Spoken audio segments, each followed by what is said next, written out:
Good morning, good afternoon, good evening.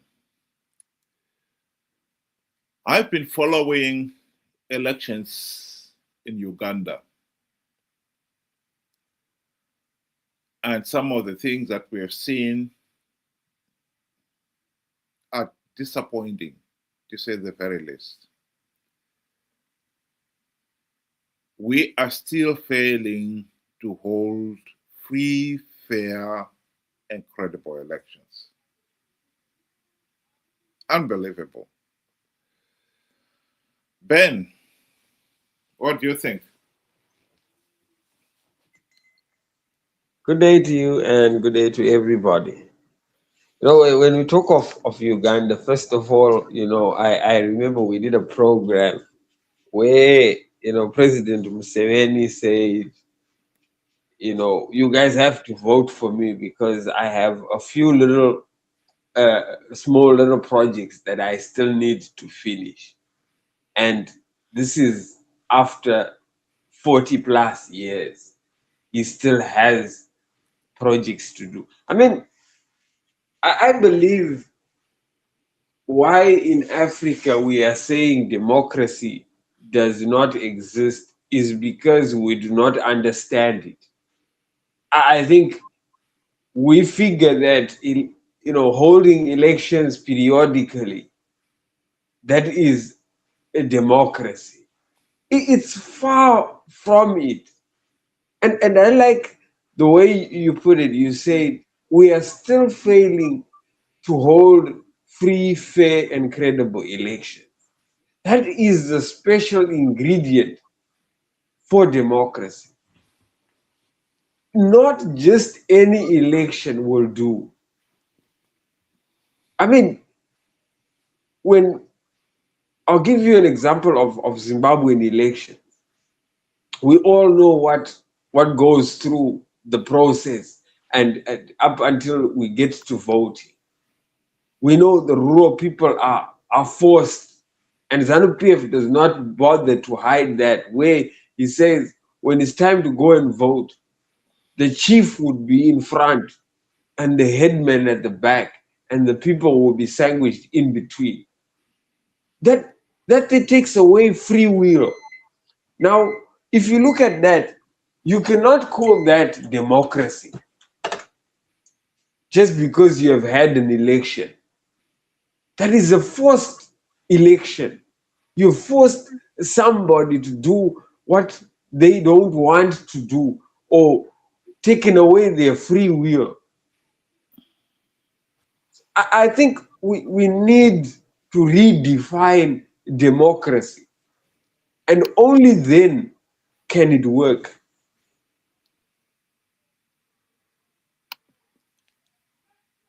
Yeah, it is tragic. I don't think it's a question of redefining. I must admit I disagree with people who have been trying to explain away why we have failed to hold free, fair, and credible elections in Africa on the basis of, oh, we need to define our own democracy.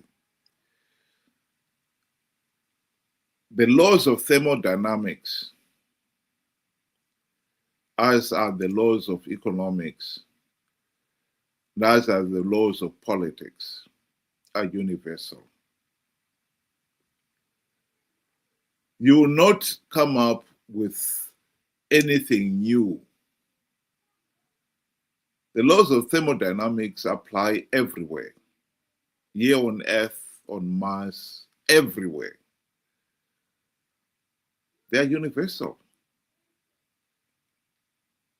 The right to a meaningful say in the governance of the country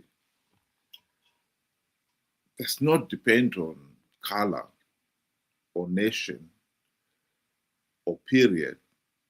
It's a universal right. We have failed to define what constitutes free, fair, and credible elections.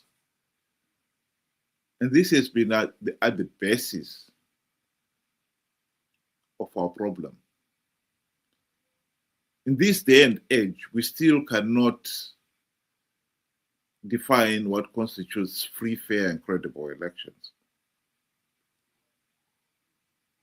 That is tragic. And no wonder we keep going round and round in circles.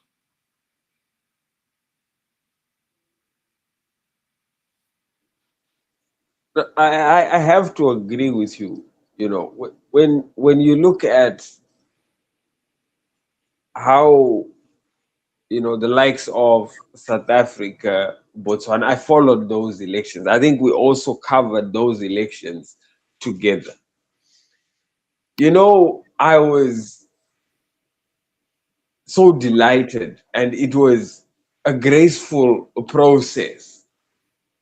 You saw the command center, you know, the entire command center, and each and every, you know, organization had a table, and they had their, you know, technology there laid out, and they were busy doing, you know, their calculations, I suppose, or their tallies, you know, that kind of thing. It was a smooth operation from what we could see. Then you go across the border into Zimbabwe. Nobody even knows where the presidential results or the ballots are counted. Papers for the ballots are missing, if not your name entirely. There is no verified voters roll. A new voters roll was produced, and funny enough, it still has people that died ages ago, and then everybody had to register their name. Did they come in? Did they wake up from the grave and do that? Just any election is not good enough. People will, you know, you will hear people say, voting is my right. No, voting is not your right.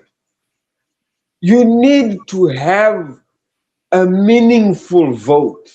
That is your right. I mean, if you go to, you know, like Zimbabwe, the process is so flawed, so illegal. Voting or not voting, it doesn't matter. The result is well known. So the process itself is a shambles. Why would you want to go through a process that really does not, you know, give you a say? And I think this is where the problem is in Africa. And our leaders have figured that out. That just give them any election, as long as they vote, they are okay with it. And they will do whatever they want. It's tragic. I think I would like to emphasize the point that when President Museveni came into power, he had the opportunity to create a healthy and functioning democratic institutions. He failed to do so.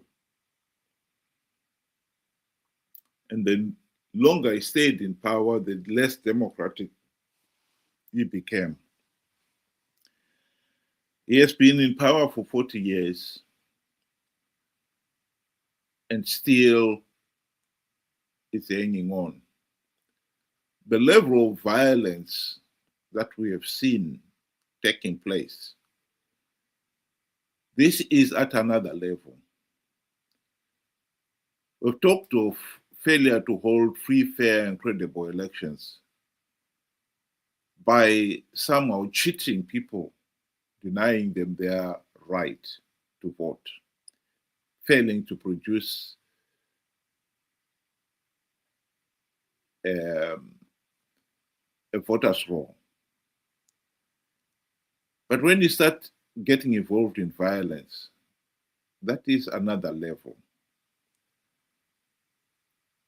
The kind of level that we've seen on television where the police and the army go to the opposition rallies and throw tear gas under the pretext that they are maintaining peace is totally unacceptable.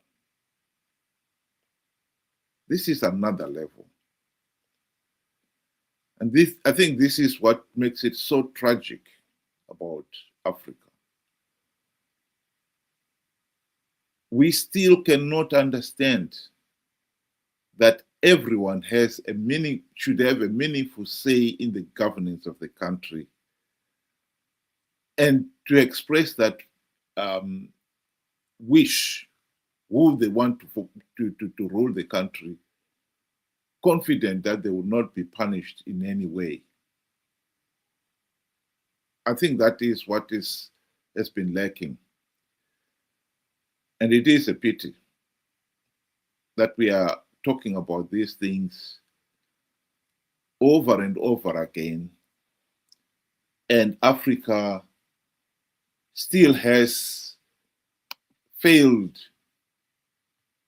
to honor those basic and fundamental rights, like the right to a meaningful vote. To me, that is what is so tragic about Africa. You know, now that we have failed the democratic process, or we could not live up to it, we have now figured in our minds that the best option for Africa, or for us as Africa, I'm quoting from what I understood even from the likes of, you know, uh, Maponga, even Professor Lumumba at one stage, suggested that democracy is a concept for the Europeans. So we have now figured that our process is military coups. And well, I have a good surprise. Even if we look at the countries that went through military coups, they went on to have dictators after that. All these guys, the Museveni, they came through the same process of a military coup. Once you do not have strong institutions that are independent and well functioning and well grounded, whatever method you try will not work, because those that you put in power will go on to abuse that. This is why you find once they're in power, it's very, very difficult to remove them. And I once even said this: imagine the like of Nelson Chamisa. He's about 40. Had he gone into power with the same institutions that we have, would you think that he would have left after 2 terms? The answer is no. He would have gone on to use the same method to keep hold of power. You look at the likes of Museveni, Mugabe, and many other dictators that we had in Africa. At one point, they were a darling to all of us, especially when they came through. We thought they would solve everything. In fact, many people, when they were interviewed about Mugabe's takeover, they said they didn't even want to think about his failure. And my word, didn't he fail? Once you do not have the foundation that is needed for a country to be democratic, you are simply just talking shop. And that is what we have been doing. let's hold elections after every 5 years or 6 years. They rig them. The process is done. Go and cry later. And then guess what? We do the same thing tomorrow and the day after, election after election. Yet we know where the problem is. We need the way I used my word to redefine, because we have a very wrong definition of democracy. So we need to redefine our definition into the correct one. Democracy is all about free, fair, and credible elections. Countries that have practiced democracy are thriving. Countries that have gone through these military coups and that are failing to hold free, fair, and credible elections, there they are. They are defined there by that map. They are struggling. They are the ones that are in orange and yellow. We have a wrong concept. We thought we had it, but we were given a vote that was meaningless from the very beginning, especially when it came to Zimbabwe. The first election was vote for ZANU-PF or the war would not end. The second, we know it was now a bloodbath, an all-out war against the opposition. And for years it has carried on, up until the opposition themselves have just joined into the cherry picking. So our process needs us to rethink and redefine it, because what we have is wrong. Thank you.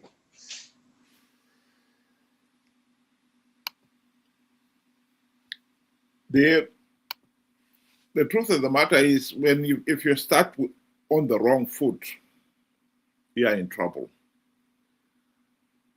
And I've said it on this platform that many people do not appreciate that Nelson Mandela's greatest legacy to South Africa was to start that nation on the right footing. He and his ANC leaders saw to it that when South Africa gained its independence, they respected the basic rights of all the individuals, the right to a meaningful say in the governance of the country, a free judiciary, a free media, and so forth. That is what has made South Africa work. Yes, the leaders that have succeeded Nelson Mandela have been questionable, to say the very least. But they've failed to drag that nation into the gutter as other nations like Uganda and Zimbabwe have done. Because Uganda, when Museveni came in, he never established democratic institutions. When Mugabe came in Zimbabwe, he never established democratic institutions either. And this is why countries like Zimbabwe and Uganda have never had free, fair, and credible elections. The longer Mugabe stayed in power, the more dictatorial he became. While the rigging of elections was a bit subtle, as time went on in Zimbabwe, we know that they became more and more violent, just as we are witnessing in Uganda. This is the tragedy when you start with a failed system, as we in Zimbabwe have done, and as the people in Uganda under Museveni have done. Ben, do you want to give your closing remarks? Democracy is a process. And once you fail to get the definition of it, you have just built your foundation on the sand, and you can quickly get swept away. And this is what we have seen in most African countries, Uganda, Zimbabwe, for example. We never had the correct definition, and we might not have even had the definition at all, because right now we don't know what it is. A lot of people, if asked what is democracy and what constitutes free, fair, and credible elections, a lot of people may not know. All they know that it is their right to go and vote on poll day. And that is not democracy, my friends. That is just a formality to make it appear as if you have said, you have had a say in the next, 5 years of your country. But the honest truth is, the election itself is so flawed, is so illegal. And the only solution to do there is to withdraw and fight for reforms that will ensure that we actually have a say. So we can continue to play sharp and say, yeah, it was a democratic process, because once these rulers have rigged, they will sing it to the whole world that you saw the people. They were all lined up, nobody forced it. And there you have just given them legitimacy to go on and continue to torture you. We need to stop what we are doing. We are our own worst enemy. Our claim that it is our right to vote is a wrong notion. We have the right to a meaningful say in who governs our country. And once we understand that, democracy will work, and it has worked. The evidence is there from the map that we had. The likes of South Africa, where we are all flogging, they understood it from the very first word. And I'm glad you brought up the likes of Mandela, great statesman, a good asset to the world. He showed his people that it can be done, and his people continued to do it. And we, unfortunately, we had the Musevenis and the Mugabes who quickly and knew that it would be me and me alone. And now we are in trouble. So the ball is in our court. And it has always been said, this is the good thing. The international world has always told Africans, the citizens of Africa, you have the say and the right to fight for what is correct and what is right. We will only help you. So unless we start the fight, there will be no help. The choice is always ours. Thank you. Thank you, Ben. I'd just like to remind our listeners out there that you can join us tomorrow and Sunday, using the link at the bottom of your screen there. We use the same link, and you can join us so that you can express your own views as well. My concluding remark on this one would be I cannot speak about Uganda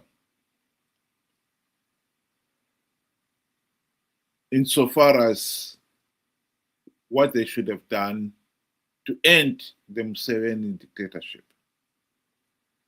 But I can speak with confidence about Zimbabwe because it's now 46 years after independence.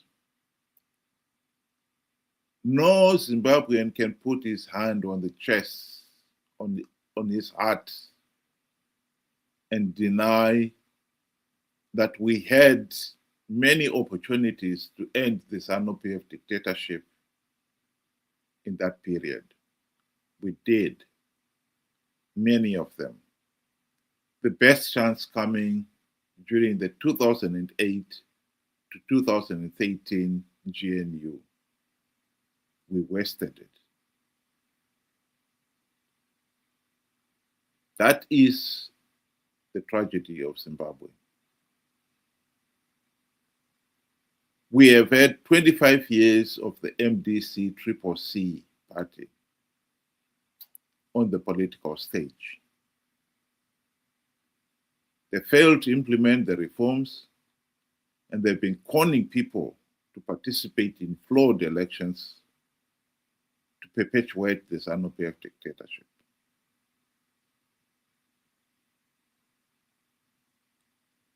That is another level of Africa failing its own people to hold free, fair, and credible elections. As a matter of interest, tomorrow we will be discussing that very issue. To the Zimbabweans there we have been following on social media, I'm sure you have come across the video where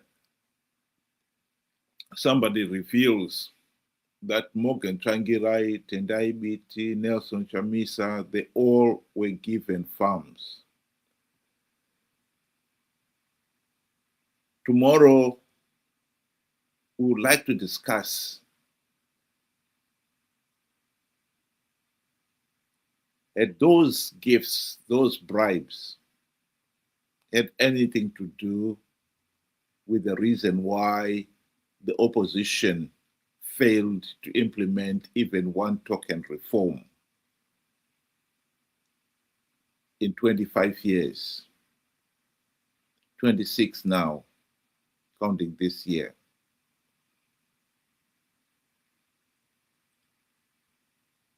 And would like to discuss also the reaction of people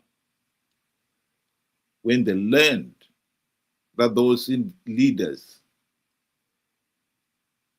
were given the farms. I hope you'll be able to join us. Once again, that link on StreamYard is available, and we'll be using the same link tomorrow and Sunday. In fact, all weekends we use the same link. And I think one of the other reasons why we are a failed state, why we have failed to hold free, fair, and credible elections, is that we, the people, have let ourselves down. We are the ones who have failed to define what constitutes free, fair, and credible elections, and to make sure that the leaders perform accordingly. We, the people, have been our own worst enemy. I hope you'll be able to join us tomorrow, and we can carry on this discussion. Thank you very much, and have a good night. And as for the people of Uganda, I hope that one day you will find a solution and you will be able to hold free, fair, and credible elections, because free, fair, and credible elections are more than a right.